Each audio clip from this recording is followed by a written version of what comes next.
Catus Maximus here, this time with a review of a vintage Mark 1 3/8 instant drive hand impact driver. This is number 2500. So I did a bit of more research since I've only done, actually even seen one other Mark 1 hand tool, and that was actually a little precision screwdriver set.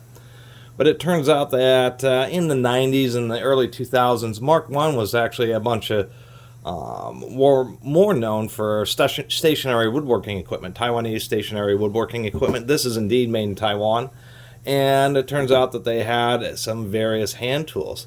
Now what's interesting is this thing is easily 25, 30 years old, maybe even older, and this represents like the bog standard design of like all cheap Chinese, used to be Taiwanese, hand impact drivers. It's the shiny body, this distinctive ring really out close to the end, and then this odd little shelf here. A vast majority of them are indeed half-inch drive, but this happens to be a 3/8, so we can see that that ball detent was not centered very well. Anyway, how these things work is they just have a little cam. So in this case, now these never really worked that well. Now, and I'll get to some ones that I like better, and really the reason is if you press on them, I mean, as far as real quick, switching direction is really easy. If you want them to tighten, you just turn it, and then it goes to tightening mode. You want it to loosen, you turn it to loosening mode. It does come with some bits, number 2, number 3 Phillips, and a couple different slot heads for really stuck fasteners, such as screws and Honda brake rotors, etc. Automotive door screws, or any on motorcycles. They're really used a lot on motorcycles. Tons of stuck screws on motorcycles. You put them on, you put the fastener in, you'd actually put a little bit of tension on it, and you'd hammer it, and that hammering action causes a little cam. Kind of hard to see here. We'll press it on the back of this. It has a little cam, so when you hammer, it just causes that to rotate just a tiny bit. You're not unscrewing the fastener, you're just hitting it to break it. And the reason these work well, particularly with screws, is because you're putting a whole bunch of downward force at the same time you're putting twisting force. But as you saw, and what I don't like about these is they just don't work particularly great.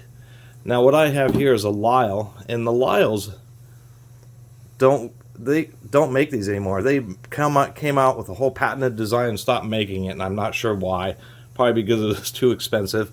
The Lyles, Kleins are all like this. This happens to be one from CarQuest, and this seems to be the design of the quality ones. Look just like this. If you go on Amazon, most will be a carbon copy of this thing here that I got from CarQuest.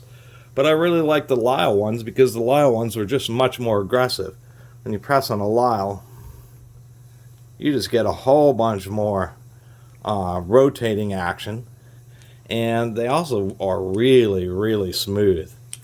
And so that's essentially what the whole point of this video is. One, just talking about this old Mark 1 and showing how for decades this has been the style of cheap hand impact drivers, and the fact that it's actually a relatively rare Mark 1 branded tool, because they didn't have a lot of hand tools, and they did not sell very many of them. And then of course to rehash those and to talk about what the modern design looked like, such as this is going to be the same as the current Lyle, Klein, CarQuest, etc. once again. And then a recommendation, if you want a better one, is to find one of these old Lyles, or maybe like a real professional one like a Snap-on or a Matco or something. I once had a Snap-on, I ended up selling it, but the Snap-on ones are really nice. And I think the Lyle is easily one of the very best ever made, right up there with the Snap-on ones.